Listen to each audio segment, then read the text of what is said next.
tal, amigas y amigos? Buenas tardes. Volvemos a encontrarnos aquí en Sin Censura. Hoy les presentamos la segunda parte de la conversación sostenida con Manuel Camacho en junio del 2003.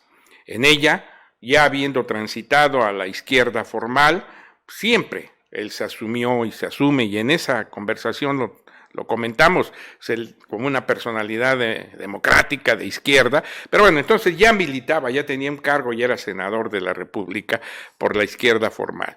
En ese contexto comentamos los acontecimientos del momento, sus visiones políticas, porque evidentemente Manuel Camacho aportó mucho al sistema político mexicano, a la construcción de nuevos estadios democráticos, a las reformas electorales el 27 de enero de 1994, por comentar un momento estelar. Él fue el que promovió las reformas que después se tradujeron desde la Mesa de Barcelona, llamada así Mesa de Barcelona, porque se negociaron en una casa que estaba en la calle de Barcelona, que era de la Secretaría de Gobernación, una sede alterna. Esas reformas fueron fundamentales para que el PRD, 3 años después, en el 97, ganara la elección en la Ciudad de México con el ingeniero Cuauhtémoc Cárdenas. Pero esas son todas las historias en las que participó, una de muchas en las que participó Manuel Camacho, y de las cuales hacemos un recorrido en esta conversación. Los invito, porque además esta conversación formará parte del segundo tomo de Sin Censura, Personajes para la Historia, donde además de Manuel Camacho habrá otras personalidades como Aleida Guevara, la hija del Che Guevara, Isabel Allende, Marcelino Perelló, Porfirio Muñoz Ledo, Cuauhtémoc Cárdenas, Carlos Monsiváis, Elena Poniatowska y varios personajes más que han dado aportaciones fundamentales en diferentes estadios a la vida política, a la vida económica, a la vida social, a la vida cultural de nuestro país. Vamos, Manuel Camacho, 2003, junio.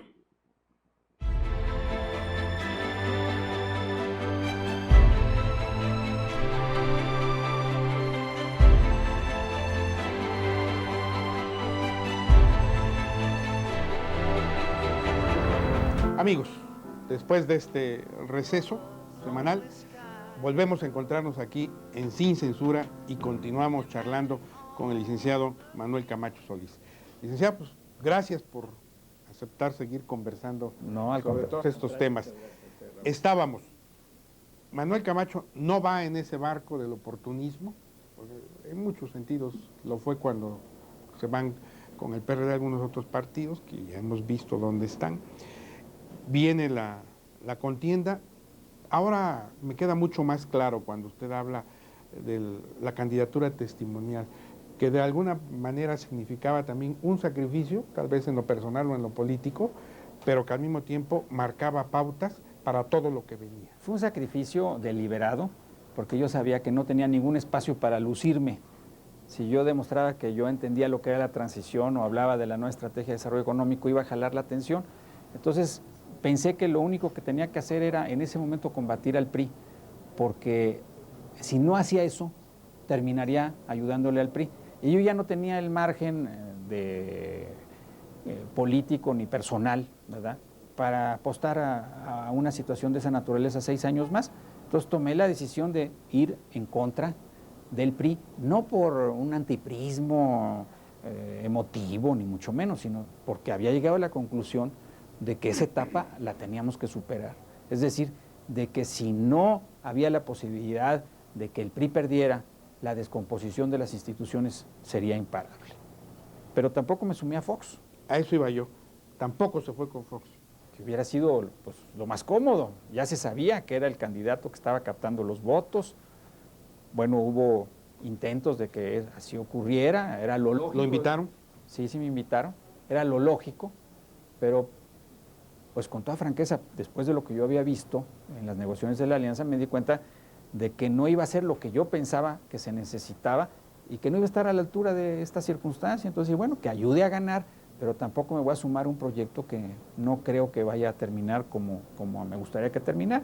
Entonces, me fui en esa línea media en el filo de la navaja y al final, bueno, pues ya se dieron los resultados. La verdad, yo estaba muy contento con el resultado de la gente. Pero ¿cómo? Si no sacaste el registro.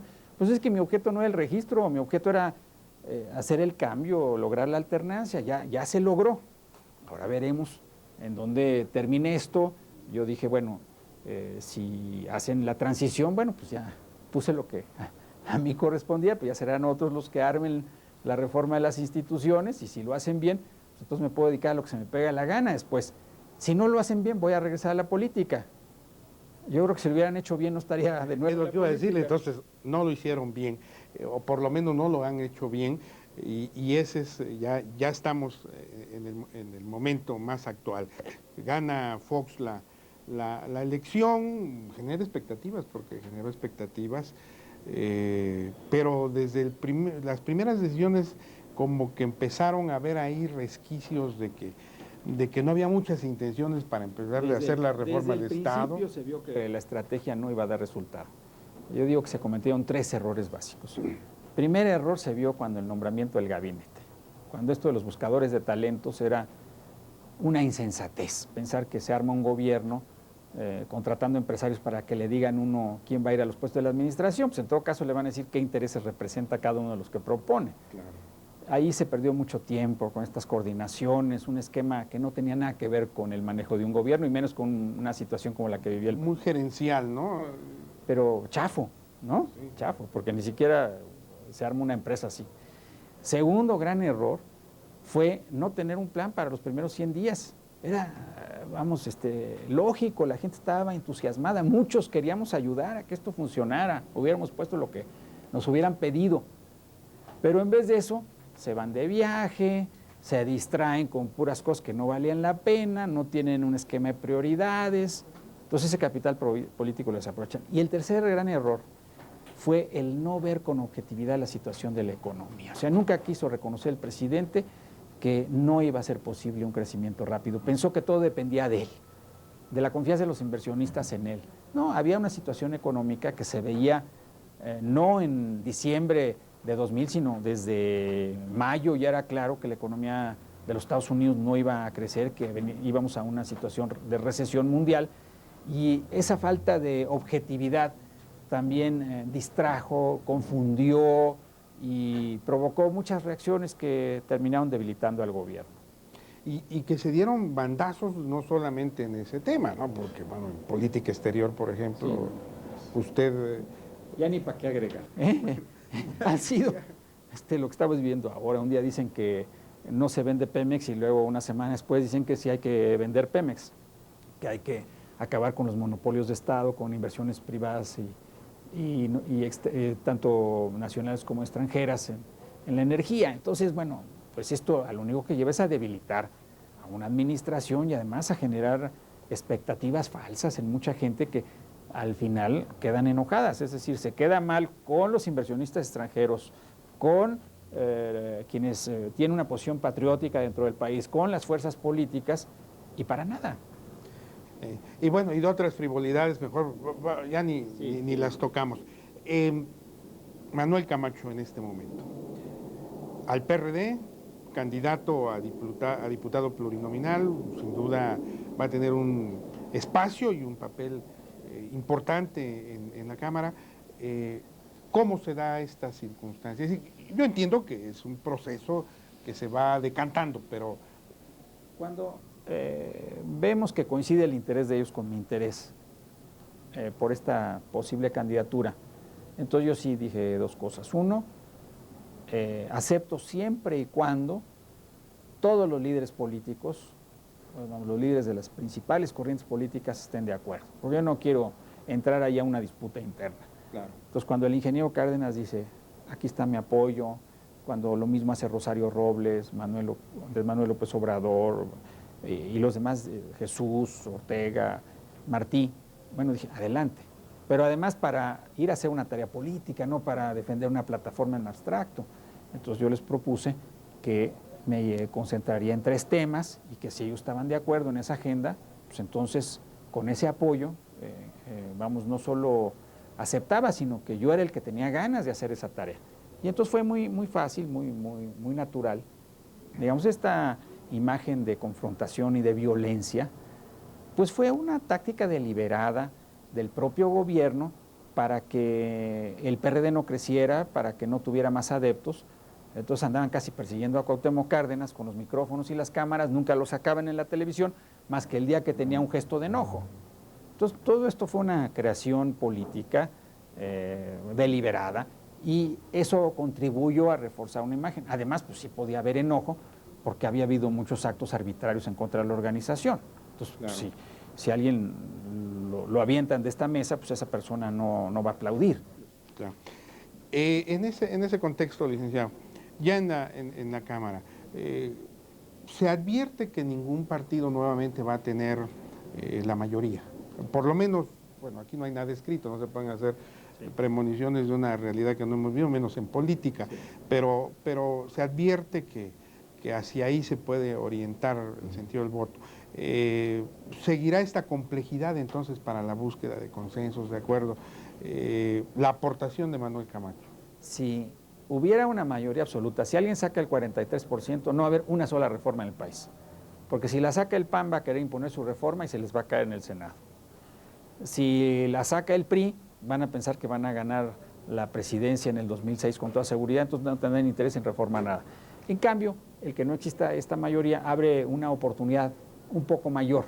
Ahora, ¿qué tan grande? Yo digo que es de muy corto tiempo y de escala reducida. No hay que generar falsas expectativas, pero sí hay una oportunidad. Y ahí es, por lo tanto, fundamental definir cuáles son las prioridades y hasta cuándo se podrán hacer estos cambios. Y yo creo que las prioridades van de la siguiente manera, si es que queremos tener éxito. Si queremos simplemente soltar discursos y dar golpes y eso, bueno, se puede decir cualquier cosa. Pero si nuestro objetivo es lograr resultados, yo diría, primero, fortalecer al Congreso.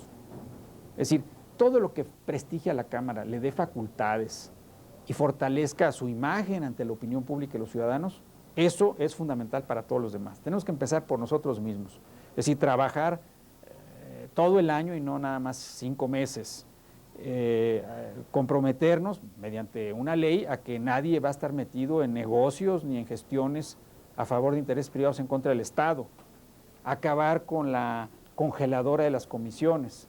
Entonces necesitamos asegurarle a la sociedad de que la Cámara está haciendo su papel, defender a los diputados, aunque no sean del partido de uno, si son atacados injustamente, porque si no nos dividen entre 500, y entonces de un lado hay un poder unipersonal y del otro lado hay un poder dividido entre 500, pues ese poder, por mucho que sea súper legítimo, no va a tener la misma capacidad de acción. Entonces necesitamos defender a la Cámara, siempre y cuando, desde luego, esto sea legítimo. Si alguien cometió un error o una falta, bueno, claro, eso es indefendible. Claro. Si hacemos bien la parte del ejercicio de las facultades, del fortalecimiento de las mismas, entonces podemos entrar a discutir la reforma del Estado, porque estamos empezando por nosotros mismos. Y esa parte de la reforma del Estado, ya no como una revisión integral de la Constitución, no hay las condiciones políticas. Claro. ¿Cuáles serían, a su juicio, los temas fundamentales a abordar dentro de ese contexto de la reforma en la línea que usted está planteando? Yo diría, independencia del Ministerio Público, para acabar con la parte autoritaria, represiva, y con el uso político de la autoridad en contra de sus adversarios.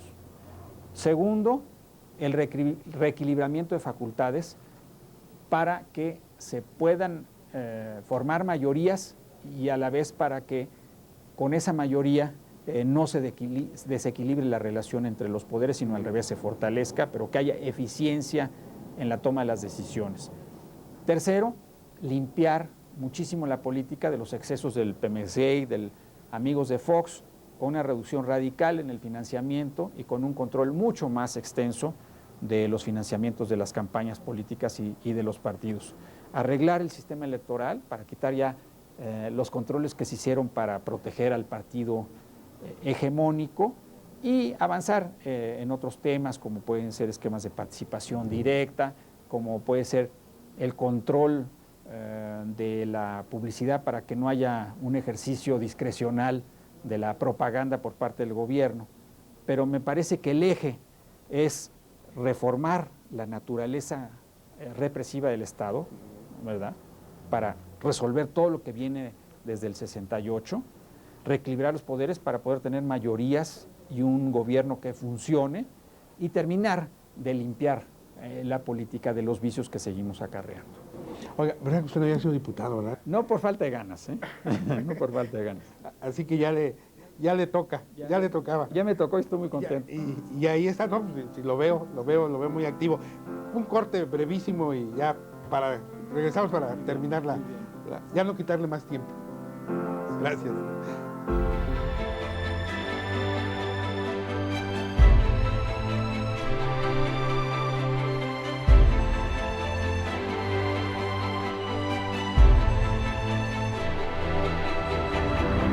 Continuamos charlando aquí en Sin Censura con el licenciado Manuel Camacho. Licenciado, la democracia. El otro día conversé con Daniel Sobato y decía, es que hablaba sobre la democracia, él es un convencido de las ventajas, de las virtudes de la democracia, y decía algo que a mí me pareció muy interesante. Cuando la democracia tiene problemas, cuando la democracia se atora, la democracia se combate con más democracia, los problemas se combaten con más democracia, las limitaciones, es decir, abrir los espacios.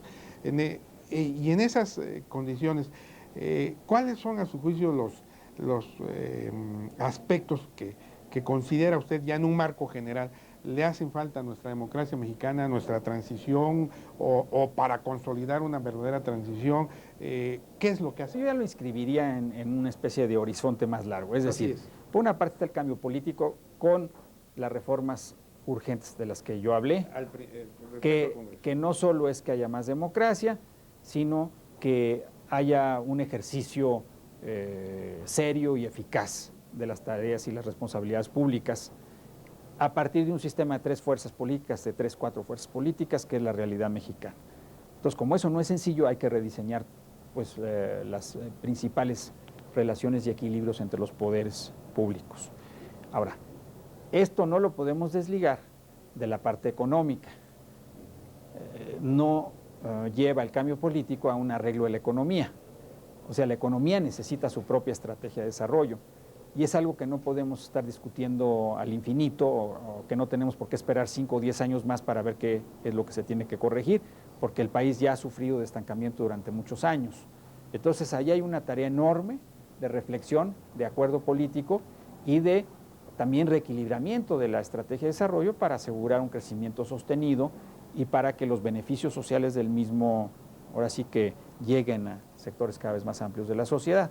Y luego hay una parte cultural, que es todavía más larga, es algo que se tiene que hacer durante 10, 20 años, que es infundirle, imbuirle, transmitirle valores democráticos a la sociedad, porque venimos de una herencia autoritaria desde la colonia, el siglo XIX, la revolución, y somos un país con valores autoritarios indudables. De la cultura de la línea, ¿no? De la cultura de la línea, de la exclusión de yo gano y me quedo con todo.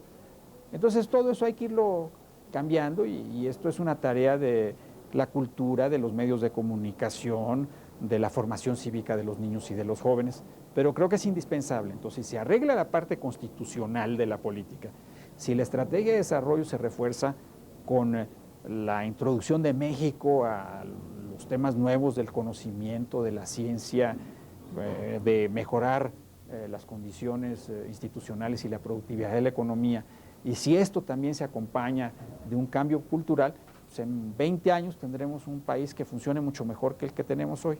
Si desaprovechamos la oportunidad democrática, si no le entramos en serio al tema económico y si descuidamos la parte de los valores cívicos, pues entonces esto será un capítulo más de un país que nunca logra realmente ponerse de pie, que no construye una economía que funcione, que no tiene un régimen democrático bien construido y que no tiene al final un Estado de Derecho con el cual resolver las diferencias y lograr la necesaria cohesión social y un ejercicio limitado y controlado de la autoridad. Finalmente, para ya no abusar de usted, dos temas más que me interesan. Usted es un politólogo, además con una visión del mundo. Sí, en Oaxaca interesa mucho porque este estado es un expulsor de migrantes a Estados Unidos y me gustaría su opinión sobre la relación bilateral México-Estados Unidos. Bueno, la relación bilateral vive un momento muy complejo. Hay quien dijo que no importaba cuál fuera la posición de México en el Consejo de Naciones Unidas, que no importaba cuál fuera nuestra reacción ante los acontecimientos del 11 de septiembre de 2001, La realidad es que sí importaba. Entonces, teníamos que tener una posición, la tuvimos en el caso de Irak, me parece que fue la posición desde luego correcta, pero eso no quiere decir que haya caído bien o que no tenga consecuencias. Entonces, en este momento en Estados Unidos hay un enojo mayor en el gobierno y en los círculos, digamos, de mayor influencia del país en contra de México y de las posiciones que ha tenido. Hay además una situación de pánico colectivo por el terrorismo, no es nada más una creación de Bush, que también ahí están los intereses de Bush y lo que él representa, pero también hay, desde luego, una preocupación, digamos, generalizada. Irreal y con sustento, ¿verdad? Entonces tenemos que entender eso. Y frente a esa posición, entonces la pregunta es, ¿qué tipo de política exterior nos conviene? Bueno, la política exterior que nos conviene es, por lo pronto, no meternos en esa dinámica, es decir, no abrirles puertas para que nos aplasten, no darles pretextos para que intervengan donde no queremos que intervengan, pero tampoco provocarlos. Yo creo que lo mejor que podemos hacer es tema por tema, campo por campo, paso por paso, ir resolviendo los problemas de la relación bilateral, sin generar demasiadas expectativas, ni externas ni internas, porque no hay margen para otra cosa. Si eso funciona mejor, pues entonces la suma de las partes dará un resultado mejor. Si queremos una gran estrategia de acercamiento con Estados Unidos en estos momentos, pues vamos a cometer un error muy grande, porque ni nos van a dar nada al cambio, y sí vamos a abrirle las puertas para que nos presionen en el tema del petróleo y en otros temas en donde hoy menos que nunca conviene no tener una posición nacional. Muy bien.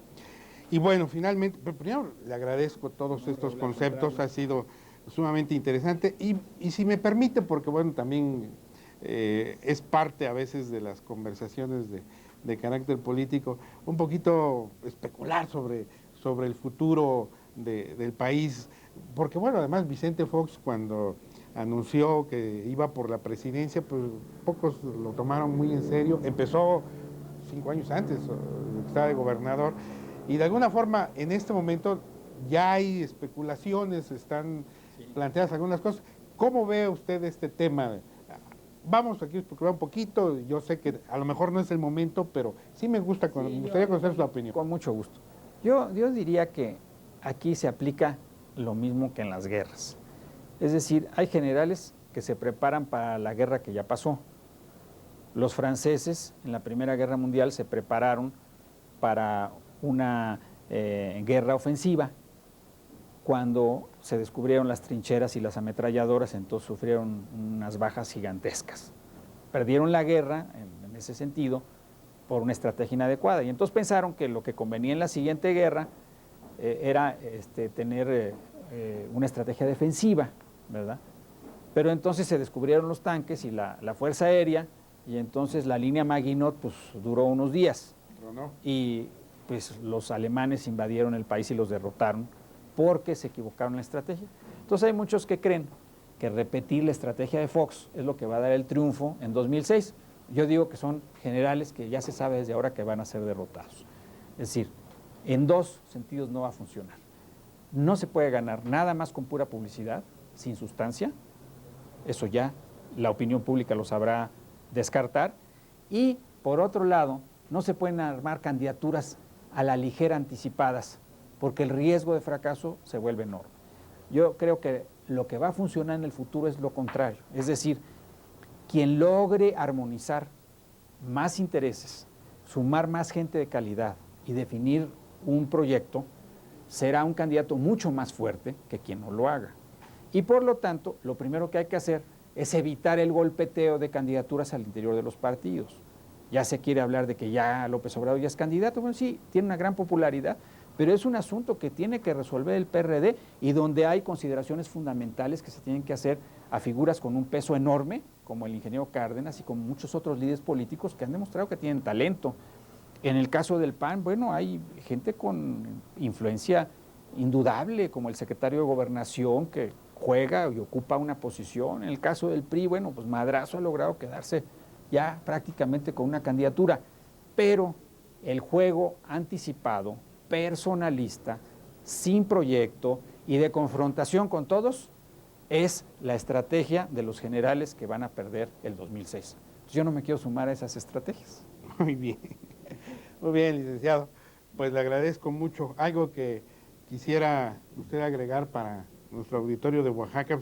Aquí tiene usted muchos amigos. Sí, tengo muchos amigos y es un estado que siempre me ha apasionado. Oiga, es cierto, bueno, creo que lo es, aquella anécdota de estudiantes cuando se vino usted aquí de vacaciones y echaron unos mezcales con Luis. Pues fue más bien a una invitación del ingeniero Norberto Aguirre, sí, que estaban invitando jóvenes para que vieran lo que estaban haciendo en Reforma Agraria. Pero sí, 2 o 3 veces el contacto con Oaxaca a mí me ha generado no solo inspiración, sino sobre todo un sentimiento de que hay que hacer algo frente al tema de las injusticias sociales del país. Y pues eso hay que no solo tenerlo presente, sino que hay que darle ya un contenido que no le hemos podido dar, no se lo ha podido dar la nación hasta ahora, pero que es una deuda pendiente. Hasta el tema indígena, ahí está el tema de la injusticia social extrema, de los cacicazgos, de muchas cosas que el país tiene que resolver con su propio esquema, con sus tiempos, pero que estos tiempos no son eternos. ¿Algo más que quisiera agregar para los oaxaqueños? Un saludo a todos nuestros amigos en Oaxaca. Es un gran honor estar con ustedes. Gracias, licenciado. Pues, amigos, lamentablemente, diría yo, hemos llegado al término de Sin Censura, esta extraordinaria conversación con el licenciado Manuel Camacho Solís, a quien le deseamos todo el éxito del mundo en esta nueva etapa de su vida política. Como hombre político, esto no se acaba hasta que se acaba, ¿verdad? Y se acaba con la vida. No se acaba. Amigos, buenas noches. Ya saben a qué hora es, ya saben en qué canal es, ya saben qué día es. Los quiero mucho. Hasta luego.